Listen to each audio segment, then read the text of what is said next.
आज का दिन आपका अच्छा है तो कल का दिन इससे भी अच्छा होगा, अगर इस बात को मान लो। और मैं तो एक प्रार्थना करूं, इस बात की आप अपने जीवन में क्रांति लाइए। दुनिया कौन क्या कह रहा है, क्या देख रहा है, क्या कुसूर फुसूर कर रहा है, छोड़ो यार, तुम जियो ना इसको। बस किसकी तरफ देखोगे? ये सब यहीं रहने वाले हैं, आपको अकेले ही जाना है, आपका हिसाब आपके अकेले का होना है। मत देखो किसी की तरफ, ये सब तुमको बांधने वाले हैं, ये सब छोड़ेंगे ही नहीं, निकलने नहीं देंगे। पिंजरे में ऐसे मारा है। थोड़ा अपने आप को उठाइए ऊपर, मत देखो दुनिया की तरफ। अकेले आए, अकेले जाना है, अपना हिसाब अपने को देना है, इसलिए उस हिसाब से शास्त्र को संग रखो।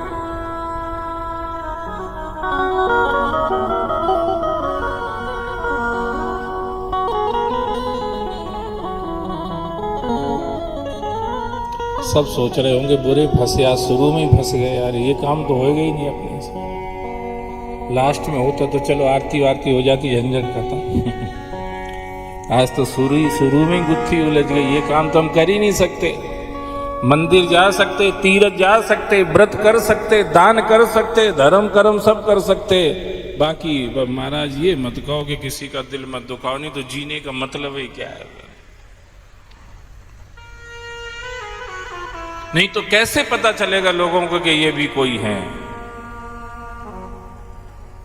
जब तक किसी को झकझोर न दो, बिल्ली चूहे को झकझोर देती है ना, ऐसे जब तक झकझोर न दो किसी को, तब तक जिंदगी का मतलब क्या है? मजा तो तभी आता जब कोई की अपने वजह से कोई की आंखों से आंसू बहे, तब मजा आता है।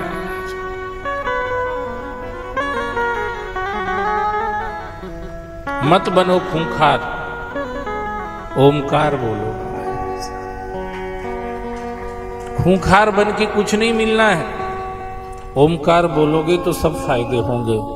ओमकारम बिंदु संयुक्तम नित्यम ध्यायन्ति योगिनः कामदम मोक्षदम चैव ओमकाराय नमो नमः। धर्म अर्थ काम और मोक्ष चारों पुरुषार्थ ओम से ही सिद्ध हो जाएंगे। काय को दूसरी बातें बोलते, एक ही पकड़ लो ना यार।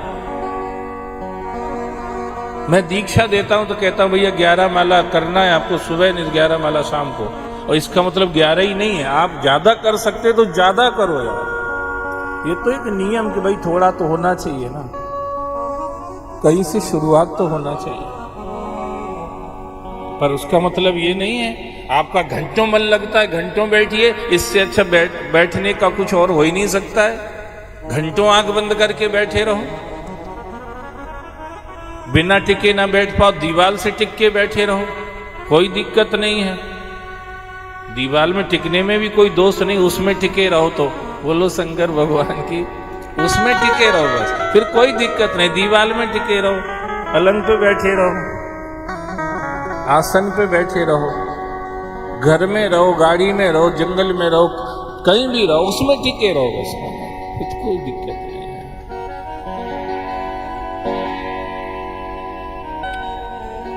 शुरू में वो विंदुक बैठ ही नहीं रहा था कथा सुनने के लिए, यद अग्रे विश्वमिव,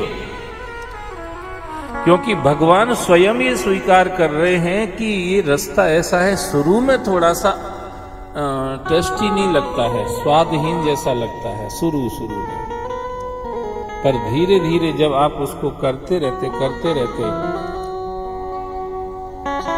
तो फिर उसी में स्वाद आने लगता है।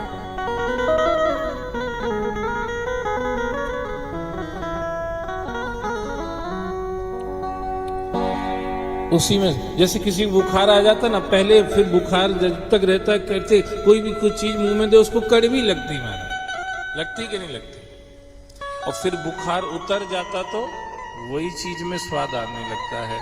ऐसे ही जब तक अपने पाप बढ़े हुए हैं तब तक भजन स्वादहीन लगता है, पर जब आप करते रहेंगे तो फिर पाप खत्म हो जाएंगे।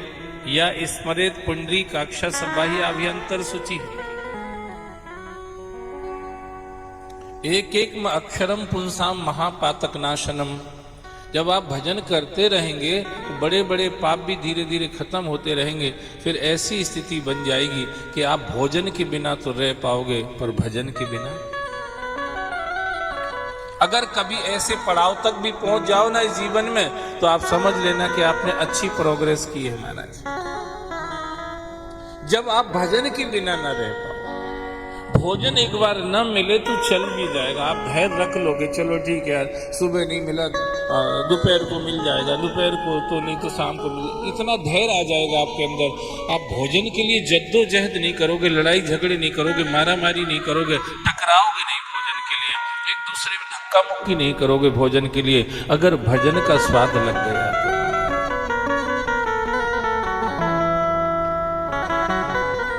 भजन का स्वाद बहुत ही अच्छा है।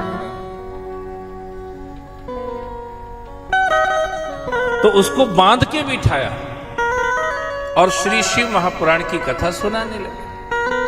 शुरू में तो छूटने की कोशिश कर रहा कि रस्सी कट जाए, टूट जाए, हम भाग जाए यहां से, पर वो रस्सी कोई साधारण सदगुरु की नहीं थी, वो तुम्बरु गंधर्व की रस्सी थी महाराज, कोई साधारण नहीं थे। पार्वती मैया जिसको अपॉइंट कर रही हैं वो कोई साधारण तो हो ही नहीं सकता है ना।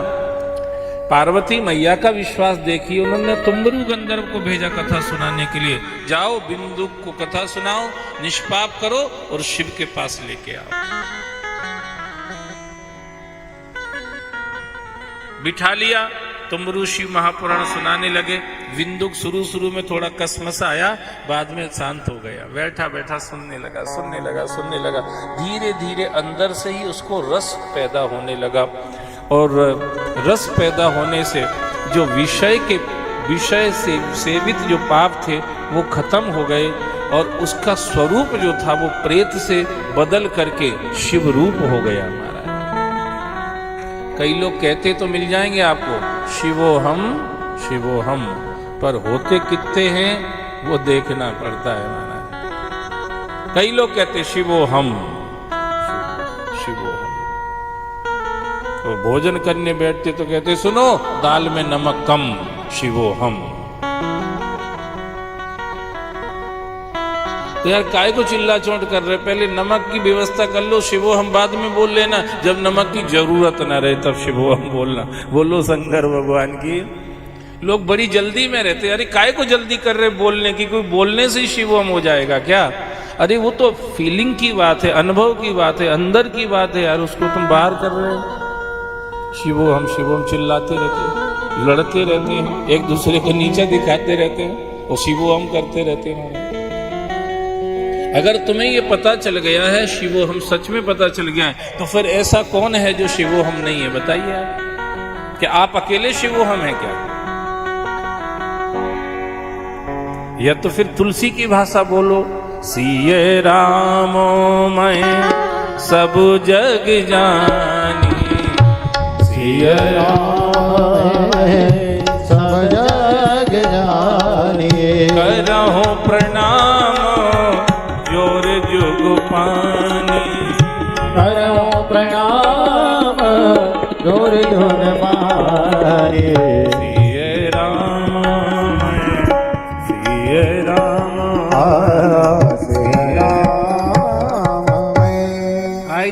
आइडेंटिटी नहीं, समन्वय की बात करना चाहिए, इसमें कोई दिक्कत नहीं है। इसका स्वरूप बदल गया, शिव पुराण सुनते सुनते प्रेत से परमात्मा स्वरूप हो गया, परमात्मा का शिव का रूप हो गया। अभी पहले रो रहा था, चिल्ला रहा था, भग रहा था, दौड़ धूप इधर उधर हो रहा था, अब शांत आनंदमय हो गया, सुकून से। तुम्बरु ने कहा कि अब चलें, बोले हाँ, तो उसी विमान में बैठ गया। चंचुला देख रही थी बैठी बैठी, इतना जो परिवर्तन हुआ है उसके पति के जीवन में, उसको देख करके चंचुला के खुशी का ठिकाना नहीं है। प्रसन्न होकर के उसी विमान में चंचुला बैठ गई और विंदुक भी तुम्बरु गंधर्व के साथ बैठ गया और शिव लोक में पहुंचे महाराज। भगवान शिव का दिव्य दरबार लगा हुआ, भगवान शिव की दिव्य झांकी का दर्शन जैसे ही बिंदुक ने किया, चरणों में गिर गया महाराज। नमः भूत भावन नमस्ते जगत हिताय च नमः जगत कारणाय नमस्ते जगदात्मने। ये शब्द बिंदु के मुंह से निकल रहे, जो हाय हाय के अलावा कुछ नहीं करता था, रोता चिल्लाता रहता था, आज वो शिव को प्रणाम कर रहा है। शिव के स्वरूप का उसको बोध हो गया है, इसलिए ऐसे ऐसे शब्द वो शिव को प्रणाम करते समय उपयोग कर रहा है। भूत भावन कह रहा है, जगत कारण कह रहा है, जगत रूप कह रहा है, सर्वजन हिताय कह रहा है। ये शिव का बोध उस बिंदु को हुआ है श्री शिव महापुराण के सुनने से। शंकर भगवान प्रसन्न, वे तो मुस्कुराते ही रहते हैं। तेषाम शंभु प्रसीदति, प्रसन्न हो गए शंकर भगवान, कहा बेटा आ जाओ। बिंदु को शिवजी ने अपना गण बना लिया। चंचुला तो पहले से ही पार्वती की सखी थी ही, हो ही गई थी। वो तो जैसे शिव और पार्वती शिव लोक में नित्य स्वरूप में नित्य विराजमान रहते हैं, ऐसे ही अब उसी लोक में वैसा ही रूप पा करके बिंदु और चंचुला भी रहने लगे। सबको लगता है कि हम कितनी ही करवा चौथ कर लें फिर भी एक दिन पति भी मरेगा और हम भी। मन में ही रहता है कि नहीं रहता है कि ऐसे नहीं रहता कि अब मरेंगे ही नहीं करवा चौथ, पति भी नहीं मरेगा करवा चौथ कर लिए, ऐसा लगता है कभी? नहीं लगता है। देखा देखी कर लेती बेचारी, दिन भर भूखी प्यासी बनी रहती, शाम को चंदा मामा की पूजा कर लेती, पर फिर भी सोते टाइम लगता है दिन भर यार भूखे भी रहे प्यासे भी रहे, फिर भी पति तो एक दिन जाएगा।